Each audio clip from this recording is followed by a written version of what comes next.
maybe I scared my contractions away. It was just trauma. Straight trauma. I'm pushing the life out of me. Like, literally. These people need to be on crack. They must be on crack. Buenas and half a day, everyone. Welcome back to my channel. So today's video is going to be a fun one. I thought we'd just do something a little relaxed, a little chill vibe moment. Because honestly, girl, I don't have the energy for anything else. I'm sorry. I don't. I feel like I have all these great ideas for videos, and then I think about doing them and I just want to go to sleep, okay? So this is like what we can handle right now. I am officially, let me check, hold on, wait. I think I'm 37 weeks. It's so funny. My second pregnancy around, like, I'm really not even checking. Oh yes, I'm 37 weeks and 5 days. Nenny is as big as a canary melon. Love that for me. He's huge. That's all that matters, and that's all that I can feel. Anyways, so I'm officially full term, and I can give birth any day now. I'm trying not to think about it too much because baby's gonna come when baby wants to come. So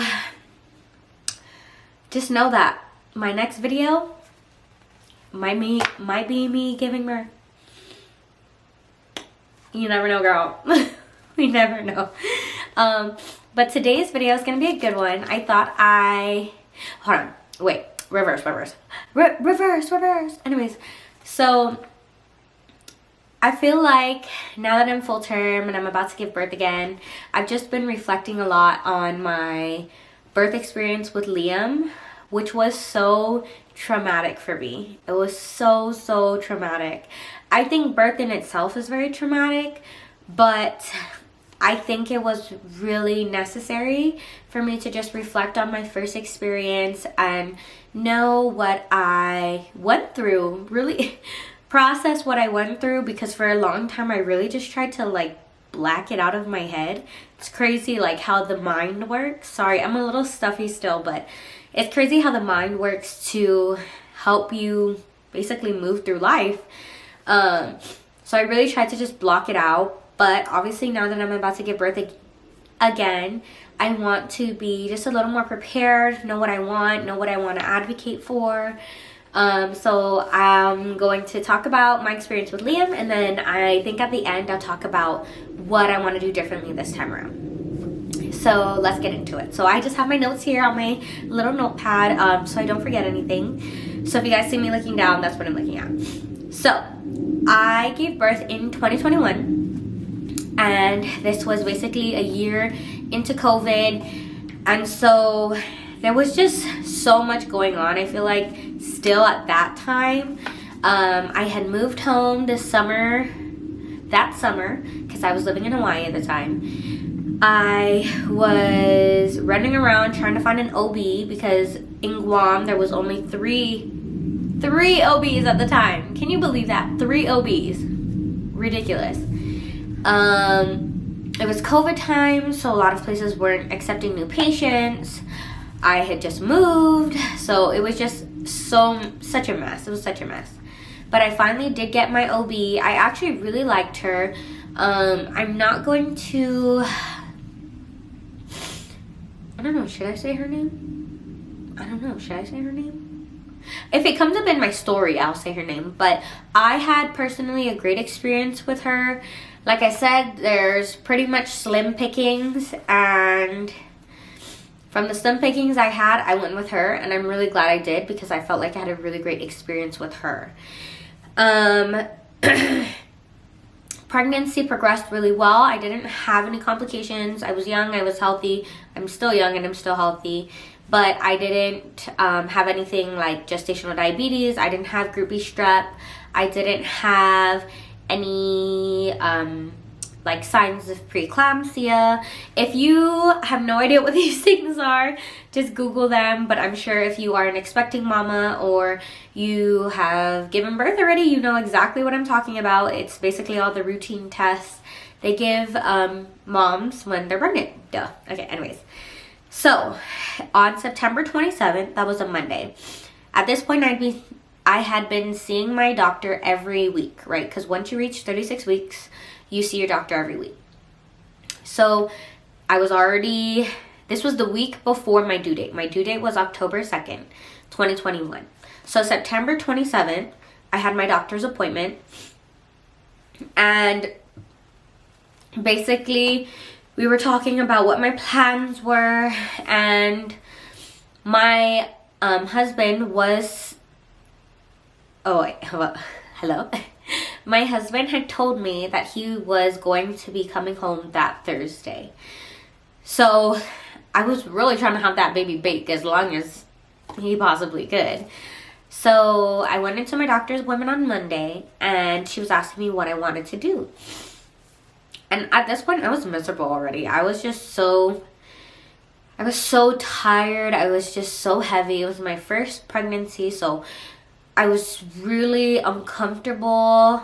I mean, as you get to the end, you're just always uncomfortable. But with it being my first baby, I was just so over it already. And she was like, well, I can induce you tomorrow, which would have been Tuesday. And obviously with my husband coming in on Thursday, I didn't want to get induced. And I was like, well, what else can we do? And she offered to do a membrane sweep. And so if you're not aware of what a membrane sweep is, basically they sweep your membrane. So little TMI, educational moment. They basically go up into your hoo-ha. They sweep your cervix and basically try to get things moving along for birth. So I got the membrane sweep done. I'd seen a YouTuber get it done like prior, but I didn't like get my hopes up. Like, don't think a membrane sweep is just gonna like put you into labor, because with the YouTuber that I watched, she had to get like a couple membrane sweeps before it actually worked. So I knew it wasn't like I'm gonna get the membrane sweep and I'm gonna go into labor the next day. I was like, I was hoping that it would potentially kickstart me into labor. So I got my membrane sweep on Monday. She offered to induce me on Tuesday, which was the next day, but I said no, because I honestly didn't want to be induced, and I also wanted to wait for my husband. So I got the membrane sweep done on Monday, and pretty much nothing happened. Come September 29th, that was Wednesday, it was Wednesday morning, I woke up, just went about my day, and I felt like I needed the bathroom. So I went to the bathroom and my mucus plug came out. So if you're not aware of what a mucus plug is, like I said, if you are an expecting mama, some of you mamas that may have given birth may not even had seen your mucus plug. But for me, I did. My mucus plug came out. But what I didn't know was that it was only a portion of my mucus plug. So that's really important to this story, so keep that in mind. And so a portion of it came out. I was freaking out. I literally sent it to everybody. I sent it to my sisters. I sent it to my husband. I sent it to my mom. I was sending it to everybody. I'm like, oh my God, what is this? Because if you don't know what it is what it sounds like. It looks like mucus, but coming out your other end. You know what I mean? It came out the other end. And I wouldn't say it's gross looking. I mean, but that's just me. I don't know. Other people might be grossed out by it. My husband was, to be honest. So there's that. But I mean, he's a man. What can we expect, everybody? So anyway, my mucus plug came out, and my brother's girlfriend had just given birth 2 years before. So she told me, like, oh, when your mucus plug comes out, like, oh, you most likely will give birth in 24 hours. So I was excited, but I was also sad, because it was Wednesday, September 29th. My husband was supposed to come in the next day, and I knew that if my mucus plug came out, basically I'm about to give birth in the next 24 hours, and he's not going to be here. So I was really sad about that, because I had already spent my entire pregnancy without him. So, oh my God, not me getting emotional, like, yeah. Hold on. So yeah, oh my God, not me gonna cry. Hold on.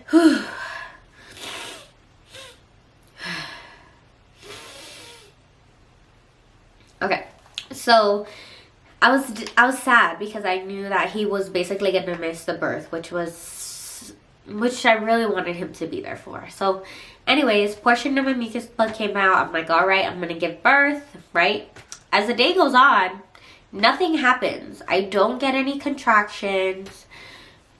Nothing. Like, nothing.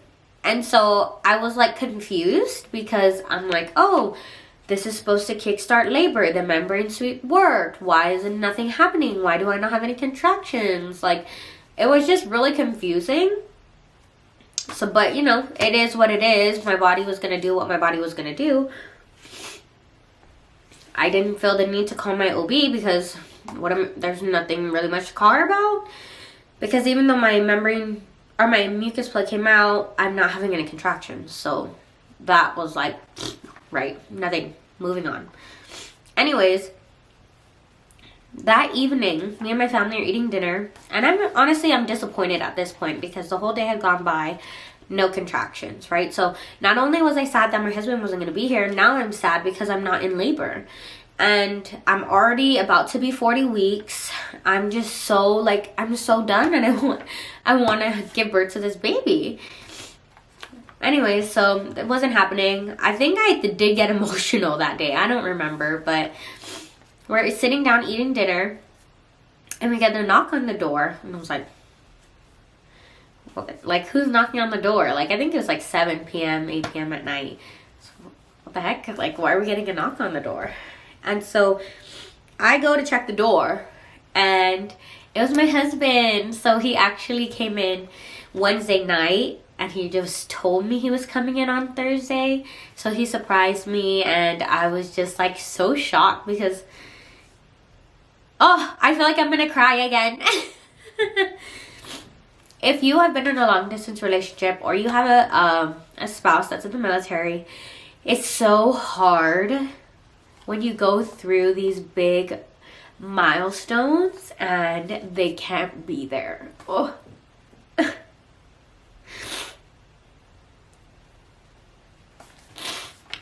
Oh my god, I'm gonna get so stuffy now. So to like finally see him after 9 months of not seeing him was such a big deal. I was so happy. Oh my god, I'm like, my heart's beating so fast.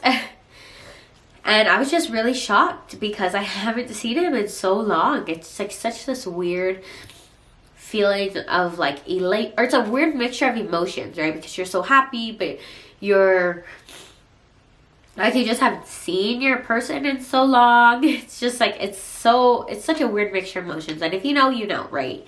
So anyways, he came in, we had dinner, and then we ended up going down to his family down in the south.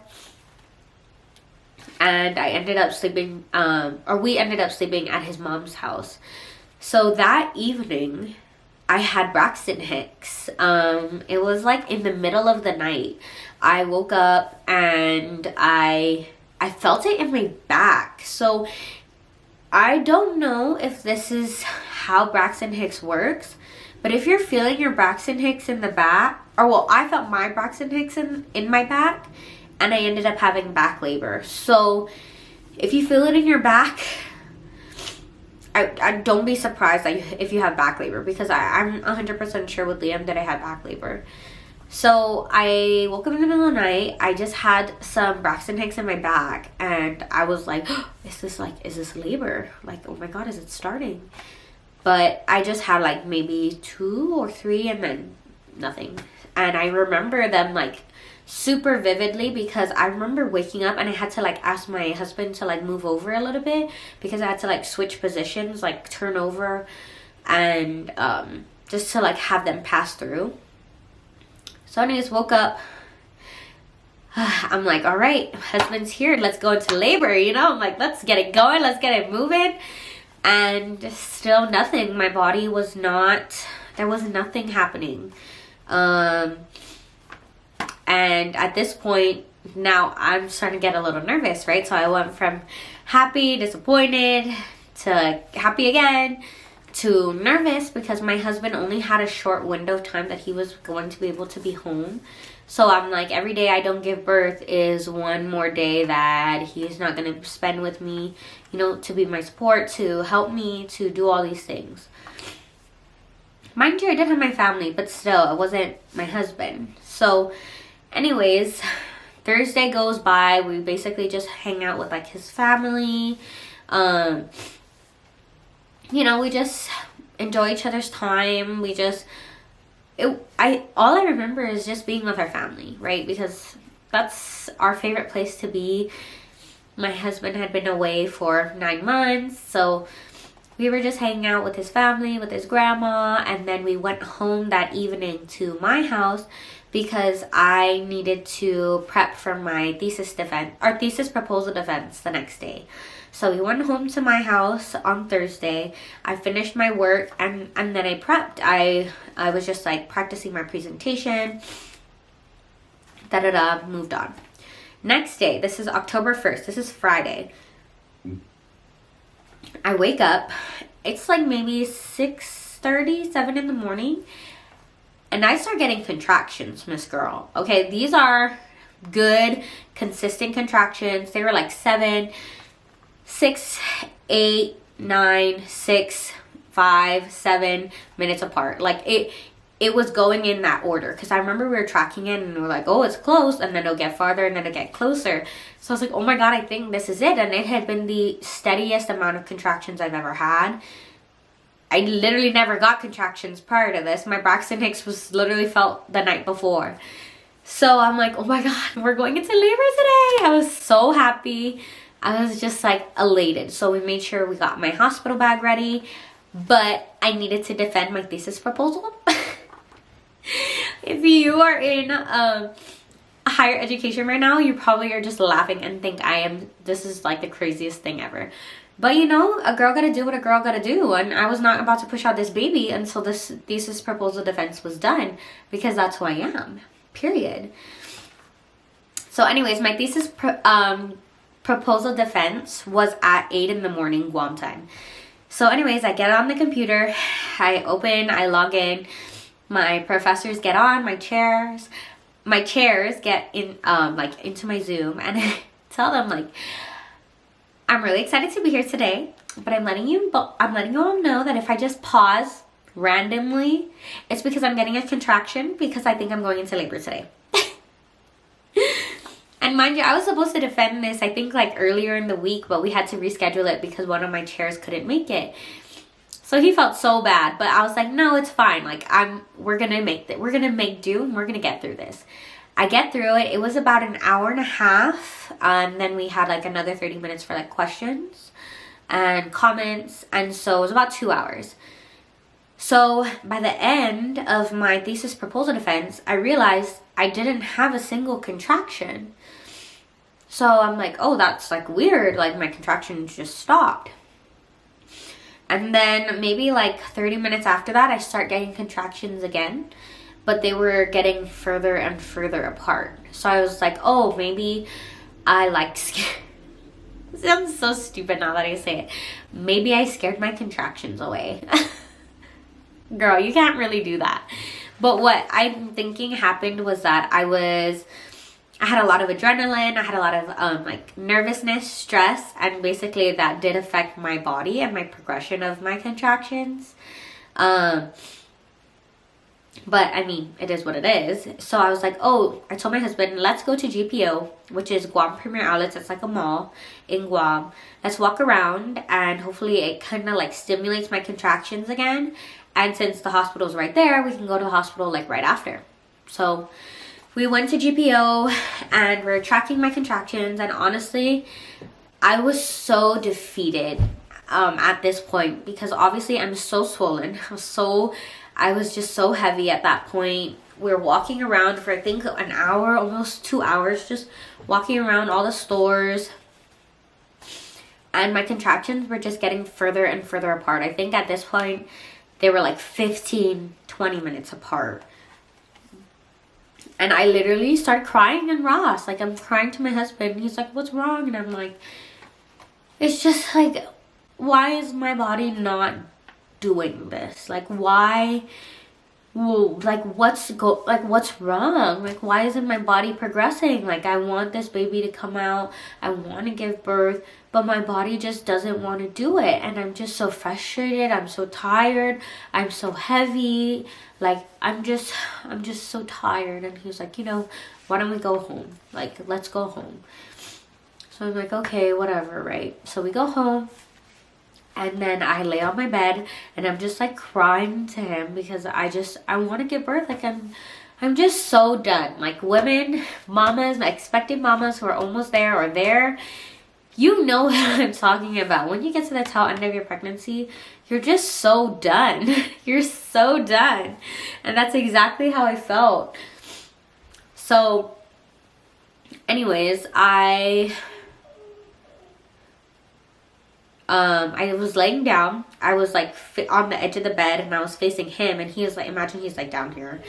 He was building my baby brother's birthday gift, which was a gaming chair. So I'm looking at him and, you know, he's telling me like, this is one of my favorite qualities about him. He's just always calming and reassuring me. He's like, you know, it's fine. If you're not ready to give birth, then you're not ready to give birth yet. There's, you know, this baby's gonna come when this baby wants to come. And he's just trying to like calm me down and like make me feel better, you know. So after like a good cry sesh, I get up. After a good cry sesh, he's like, you know, why don't you go take a shower? Why don't you go relax? I'm like, yeah, you know, that sounds like a good idea. So I get up from the bed and I'm walking towards him, towards the door. So I literally feel like someone punched me in my back. I fell like forward and I fell like onto him. I didn't like topple him, but like thankfully I used my hands and I like braced myself on him and he caught me. And like I just got like punched. Like, that's how it truly felt. Like I got punched in the back with a contraction, and it was super strong, the strongest one I've had all day. And I just told him, I'm like, oh my god, I'm having a contraction. And so you know, I'm breathing through it, and then I go and take a shower. And when I get into the shower, my contractions just start picking back up again. Like, weirdest. I was like, this is crazy. Birth is crazy. So I take a shower, and then, oh no, I'm sorry. Right before I took the shower, I sat down to use the bathroom again, and the rest of my mucus plug came out. So that's how I knew. I'm like, I think this is the real thing. Because what probably happened was only a portion of it came out. So anyways, I jump in the shower, I rinse my body down, you know, just get ready. And I tell him, I'm like, the rest of my mucus plug came out. I'm telling my husband, the rest of my mucus plug came out. I think we're going to be going into labor tonight. So contractions, we started tracking my contractions again. And they were getting closer and closer, and I was tracking them on like an app. I don't remember what app. It was like it was 2 years ago. But I know at a certain point, like for example, my doctor said 511 is the magic number. So like 5 minutes apart, 1 minute contractions for 1 hour. Once you have that, like that's a good time to go to the doctor. Go to the hospital. So we're just tracking my contractions. I was sitting on my bouncy ball. I was hanging out with my family. And once we got to that point, my app told me like, hey, you need to go to the hospital. So I was like, okay. So we went to the hospital and we stopped by and we got Tony Romas because I was like, I really wanted to have a good meal before I went into labor. So we got Tony Romas, which is like a ribs and barbecue place. And my husband dropped me off at the ER because he had to go and park. I checked in. They bring me into the hospital. I did go to Guam Memorial Hospital in Guam. And they bring me into my labor room. So they like hook me, they put in my IV, they hook me up to all my monitors. Oh, I think I don't know if my camera's gonna die soon. Anyways, let me restart. Okay, so they put on my IV, they put on the monitor, like the baby monitor, the one that goes around your stomach. There's another monitor for, I think, my heartbeat or like my contractions. I forgot. But there was like multiple lines on me at this point. My husband comes in, and this is a pretty small room. It's definitely maybe, I would say maybe it was like half of my bedroom. It was a pretty small room, and in the room was a section where there was like a sink and like their storage for, I'm assuming, their materials and supplies. There was a stand-up fan, like a rotating fan. There was my bed. There was a small recliner plastic chair, super uncomfortable. And then there was a restroom. There was a door to a restroom, which was decently sized in my opinion, which is why, I don't know. So anyways, you know, I changed into my labor gown, and we just start progressing through labor. The last like fully alert memory I have is we were watching Netflix, and we were watching like a murder mystery or like a crime show, and I was leaning on him for like to breathe through contractions. That's the last full memory I had, and from that point on, it was just trauma, straight trauma. That's the best way I can put it. It was straight trauma, and I'm gonna talk a little bit about it. Like I said, that was the last full, like fully alert memory I had. So everything I remember from that point on is like bits and pieces, which is crazy because I feel like if you get my husband's side of this story, it's so different because he was fully alert through the whole thing. But for me, I just remember bits and pieces. So that's what I'm gonna talk to you about today. So as I'm progressing through labor, the first thing I can remember is that my room was so hot. My labor room was so hot. And I thought it was just me, right? Because a lot of, when you're prepping for birth, a lot of women say to bring your own fan, like mini fans. I didn't think I needed it because I just didn't think I needed it. Rookie mistake number one. I was so hot, and it wasn't me, it was my room. My labor room was so hot. So I told you there was a stand-up fan, and I'm gonna put a picture of what a stand-up fan looks like. This is what I'm talking about. So anyways, I'm telling my husband, like, I'm hot, like, can you bring the fan closer to me? So the fan is, where would I say it was? Let's say it's on the end of my bed, right in the corner, right there. So I asked him to bring it closer to me. So he brings it closer to me, and it's where, it's like right halfway through the bed, halfway right here, which is almost right in front of my bed. So he brings it closer, and I can't feel anything. So I'm like, honey, I can't feel it. Can you bring it closer to me? He brings it. It is right here. It is right on the side of my bed. I can't feel anything. And I'm like, is it me? I can't feel anything.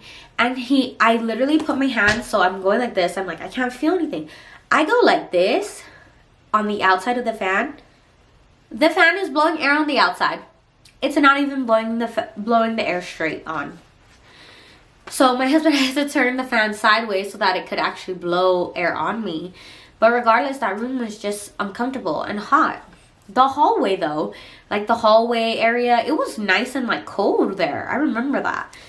So, but it's just the labor room itself was just, oh my God, horrible. And then the bed was so uncomfortable. And at GMH, you're not allowed to bring your own like pillows and blankets because they will dispose of it there. Like you're not allowed to take it back with you. That's their policy, the hospital's policy. The pillow was plastic. The bed was so hard, so that I was already uncomfortable. And now I know that if you've contacted like a midwife or like a birth doula, that comfort is one of the main things that you need when you are in labor. You need to be comfortable in order for your body to progress. In order for your body to progress in a way that you want it to. And I was just so uncomfortable. 3, they had the monitor, the baby monitor around my stomach. Mind you, I told you they put a whole bunch of stuff on me, right? So I have my IV, baby monitor, the monitor that is tracking me. And there's so many cables everywhere. So anyways, I was trying to like stand and be mobile and just like listen to my body, what it was telling me I needed to do. And the nurse kept coming in and telling me that they kept losing the baby's like stats, the baby's whatever it tracks, whatever that stomach monitor tracks, and that I needed to basically be as still as I possibly could. And I just looked at my husband like, is she crazy right now? Like, she's asking me to keep still through these contractions that are killing me? Girl, I think not. So anyways, like, it was so much going back and forth because I didn't want to listen. That's the honest truth. I didn't want to listen. It was so uncomfortable, like, for me to just sit on my bed and not do anything while these contractions were killing me. So, like, it was just so much back and forth of them coming, of my one nurse coming to me and telling me that I needed to keep still. And I absolutely hated that. I hated feeling immobile, feeling like I need to stay on my bed. Now, what else? I get to around 6 centimeters. Time-wise, I'm not too sure, but I get to around 6 centimeters and I'm in excruciating pain. I'm struggling. And I truly feel like I'm someone that has a high pain tolerance. And this was just, it was killing me so bad. And so the nurse came in and I was asking her, like, what are my options? Like, what is the absolute last centimeter I need to be in order to request an epidural? And she was like, well, there's other options that you have. And I'm like, oh, what are they? And she was like, well, we could do, I think she offered me the gas, but she said that it would make me nauseous. And I was already really nauseous throughout my pregnancy with Liam. So I did not want to be nauseous during labor because I know I would have thrown up so bad and probably just continued to throw up multiple times. So the next option was pain medicine. And I did go with pain medicine. From 6 to 8 centimeters, it was a godsend. It was a godsend. That thing knocked me out. But once it started wearing off, which is when I got to about 8 centimeters, which is when you are in the full swing, you are in active labor, girl, it was not the vibe. It was not the vibe. And I feel like it really worsened my experience and worsened my trauma during birth, because all I can remember now is contractions. Like, it took me out in between my contractions, which is when you would really focus on your rest and be so happy that you have that breath, that break. But I don't remember that. I don't remember any of that. I basically only remember back to back contractions starting at 8 centimeters. Nuts. 10 out of 10 would not recommend. So basically I told them I was in a lot of pain, so they administered me another set of pain meds because I was basically at 8 centimeters and I couldn't request epidural. Woo! It was just a mess at that point. And so I remember I kept asking my husband like every 30 minutes to have them check me. And they kept saying like, oh, you know, like we can't. Essentially, they couldn't because they don't want to check you so many times because that could cause infection, which I now know. But I was just like, I just wanted somebody to tell me that I was progressing, which is so difficult for a first-time mama because your body progresses a lot slower than, you know, someone who has had kids before. So at this point also, my water has still not popped, right? So my water bag is intact. And I kept telling my husband, I want them to pop my water. Like, I'm at 8 centimeters. I want them to pop my water. I know that when you pop your water bag, it helps to progress labor. So I was like, you know what? I'm at 8 centimeters. I want this baby out. Pop my water. And the nurse that I've had the same nurse throughout ever since I I got into my labor room and she did not want to do it. She said that my doctor didn't recommend that I do it. And I was like, I don't care. Like, this is what I want. This is what I'm requesting for. And I just felt like nobody was listening to me. And so eventually, maybe about another 30 minutes later, a different nurse comes in. So I'm thinking they did a shift change. And she came in, she checked me, and she was like, oh, your water bag still hasn't popped. Let's get you moving. Let's pop your water. And I was just like, thank you, God. Thank you for sending this beautiful human into my room because I am so happy. So she popped my water bag. And it was moving from there, Miss Girl. We were moving from there. So maybe about 30 minutes later, I just feel this really big urge to go take up, you know. And so I tell my husband, like, can you help me to the bathroom? And mind you, I told you. Oh, I'm sorry. Once I got my pain meds, I was stuck to my bed. I could not move because obviously I was really like woozy in and out. And that's like a fall risk. So I had to stay on my bed, which was horrendous because it was just, you're just stuck sitting feeling your pain. It was just not, it was horrible. So I feel the urge to use the bathroom. So my husband helps me because I have all this shit on me, I have all these wires and everything. We go to the bathroom. The nurse comes in because obviously I'm moving, so the monitor's lost again. I go to sit down to him and I'm just telling him like, oh my God, I feel like I need to poo. Like I need to poo so bad. And he was like, the nurse had come in and she heard me saying that. And so she's like, oh, let me check you. So she checks me and sure enough, I was 10 centimeters dilated. Baby, she could see baby's head and they were like, all right, we're gonna have a baby. And I can't tell you how happy I was to hear those words. I was so just done at this point. Like, I was like, get this baby out of me, girl.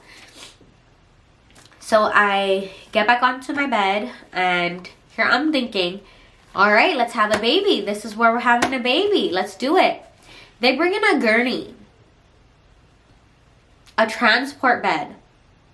And they tell me, right, so at this point, when I was coming back out to the bathroom, getting on my bed, they told my husband he needs to move our stuff to a different room, right? I didn't hear that because I told you, I'm just like, I'm in it.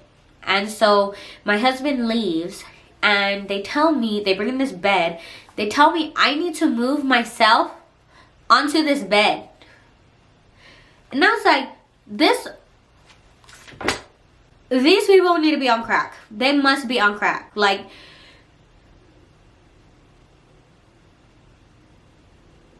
my literal face. I'm like, I'm at 10 centimeters. I'm having contractions every 30 seconds. I gotta move myself? Oh my God. Anyways, so I'm like, okay, you know what? What the ever? Let's move. So anyways, I move my fat ass onto this transport bed. And I'm here like, all right, let's go. Let's go have this baby. The nurse is like, let's do some practice. Oh, no, they did not shift change. This was my nurse again. The nurse that I had this whole time, the one that did not want to pop my water. She's like, let's do some practice pushes. I'm like, practice pushes? I don't want to practice. I want to get this baby out. So anyways, we're doing some practice pushes and honestly, I'm pushing. I'm pushing the life out of me. Like, literally, these people need to be on crack. They must be on crack. I'm pushing the life out of me. Like, literally. And so she's like, oh, you're doing really good. You're doing really good. She's like, try pushing here. And she puts her finger in between my vagina and my butthole. I know that's kind of TMI, but for any of my expecting mamas, this is the best way I can tell you how to push. That was like the best advice, the best thing I got out of her from my entire experience. She literally put her finger there and she told me to push there. And I feel like that is what made me an effective pusher. So anyways, we're pushing, and she's like, okay, perfect, I can see the baby's head. So here I'm thinking that when she's saying I can see the baby's head, that it's like, here's the canal, right? So here is the real world, here's my birth canal, here's his head. Like, it's here. Like, you can see in my birth canal, and the head's like here. You know, that's what I'm thinking. That's what I'm visualizing. So they're like, all right, let's go to the delivery room. So I'm like, okay. So we get to the delivery room, and it's like, I don't know if it was an operating room, like a delivery operating room. I truly have no idea. But it was like a metal bed. Like a metal, it was metal. The bed was metal. They tell me I have to move myself onto this metal bed. And so I did. And at this point, my husband is back with me, and I'm asking him for help. So he comes, he helps me move onto the bed, and the doctor asked me to put my feet up. So I put my feet up, and my feet literally just fall back down. So I'm so short. I'm 4'11", guys. I'm so short that my feet couldn't reach the pedals. Like the one to keep your feet up. Crazy, I know. So anyways, my husband asked my husband, can you hold my leg? And my left leg. Because he's on my left side. And then there's a nurse on my right, and she just looks like she's standing there. So I'm like, can you please hold my leg, because I can't hold it. So she looks at me just like with like disgust. Like she looks at me like with irritation. Like I just f***ed up her day. And I was just so done by this point. I was just so upset. Like this whole whatever has been going on, like it was nothing like I expected. My whole experience was nothing like I expected. So I was just like, this lady needs to either hold my leg or get out, because I'm just so done. Anyway, she's holding my leg. My husband's holding my other leg. We're pushing, right? We're pushing. She's like, oh, we see the head, blah, blah, blah. I'm like, great, you know. But here I'm thinking, because a lot of women, they usually take long to push the baby out. That's like the difficult part. So they're like, we see the head, and my doctor tells me to stop. So to like stop pushing. I was like, doc, stop pushing. I told you, my contractions are coming every 30 seconds. She's like, Heather, you're gonna rip. Now, I can cut you a certain way, but it's going to hurt. Now, I sent somebody down to the pharmacy to get like a numbing shot, whatever, something like that. I don't know, I don't remember. But I sent them down to go get it because it's not here. And I was like, you're joking me. You're joking me. You're telling me this room is not prepped? Like, oh. She's like, I need you to wait. I need you to wait, or else you're going to tear and it's going to be extremely painful. And I was like, okay. So I'm trying to like, I'm trying to stop, but it's painful. Like there's really no way you can stop. She's like, I was like, but dog, what if I keep pushing? And she's like, if you keep pushing, you can, but I'm just letting you know I can help you. I'm like, okay. And so I'm telling her, I'm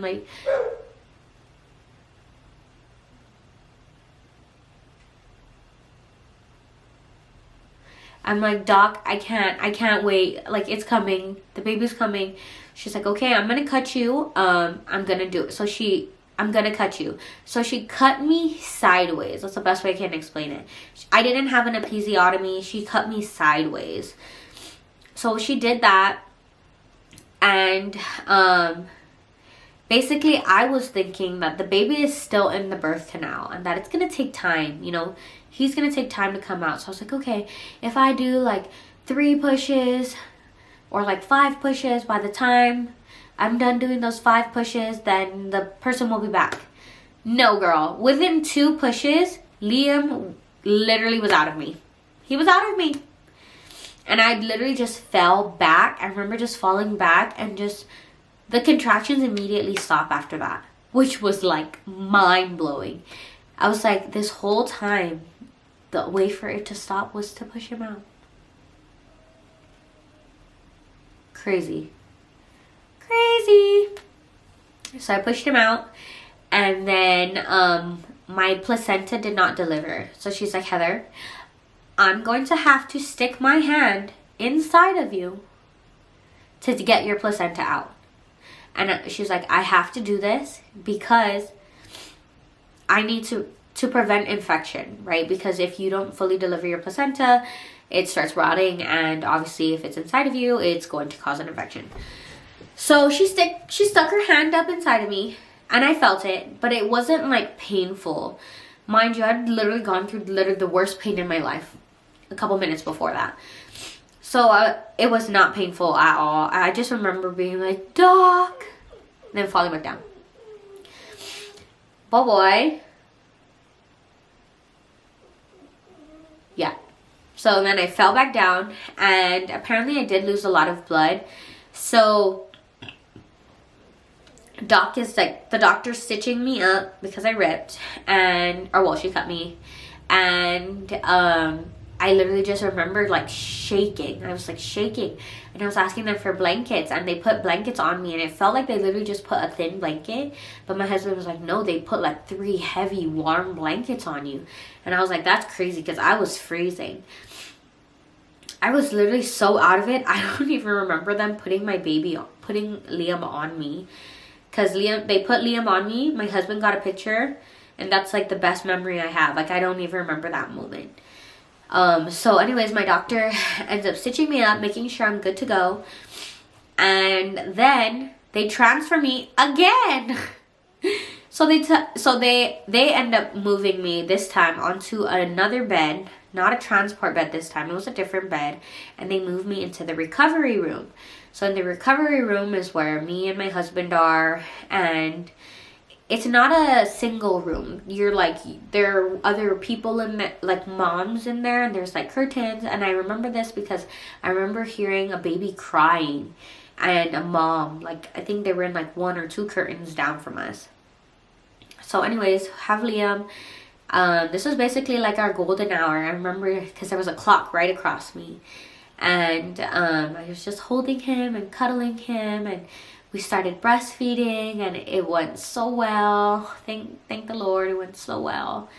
And then I think after an hour, they moved us to our like postpartum room.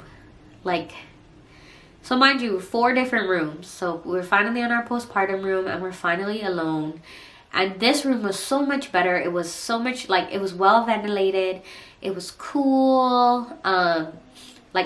Like temperature wise. We were by ourselves. We weren't getting checked on too often, which I actually preferred. And it was just such a sweet moment to share, like, as a family.